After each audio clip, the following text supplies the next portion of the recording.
Overcoming nicotine addiction for good. In order to really quit smoking, it's necessary to break the chains that smoking creates in your life. If you're addicted to smoking purely due to the nicotine addiction, you're certainly not alone. This is one of the biggest reasons why smokers continue to smoke. It's also one of the reasons why the tobacco companies sit around confidently while the economy struggles and people are cutting back. If you're addicted to their product, you're not going to cut back. In fact, if you're addicted, you may find that you're using the product even more. This creates huge profits for the tobacco companies and leaves you with a huge problem as you're struggling to get your addiction under control. What is really surprising is the fact that people will have sympathy for someone who is addicted to drugs, alcohol, gambling, and a plethora of other addictions. However, the sympathy tends to stop at the idea of being addicted to cigarettes. This is a stigma that has affected society in a way that people are often laughed at for saying that they're addicted to cigarettes. Yet the fact remains that people are, in fact, addicted. Learning how to control the addiction is critical to success. After all, those who are addicted to drugs rarely ever just quit cold turkey successfully. You need to realize that you are addicted to smoking, and that the reason is typically due to nicotine. The exact manner that you get the nicotine is not important. What is important is avoiding the harmful effects on your body that smoking has.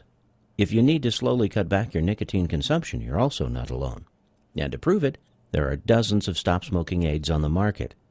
Several even offer small dosages of nicotine to help smokers deal with their nicotine addiction while still working to quit smoking. Looking towards products such as nicotine gum or even patches may be your only help in quitting. While there are plenty of tricks such as breathing exercises, magnets, and other stop-smoking aids that you can use, many are not designed for people actually addicted to nicotine. What you may not realize is that the majority of smokers have become dependent on the nicotine to one extent or another. While some smokers rely much more on the nicotine than others, they're still addicted to an extent. It's important to break this dependence in order to actually be successful in quitting smoking. This is not an easy process, and it must be done carefully. If you're not careful in the process of breaking your nicotine addiction, you can actually make things worse. For example, the nicotine gum and the patches come in different dosage levels. These levels coincide with the amount that you smoke.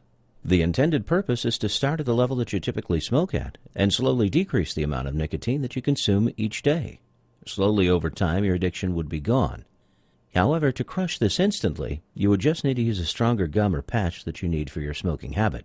A pack-a-day smoker could create far more problems for themselves if they use the gum or patch intended for those who smoke 2 packs a day, for example. Being sure that you're taking the proper dosage is critical. Ensuring that you're taking your time and carefully dealing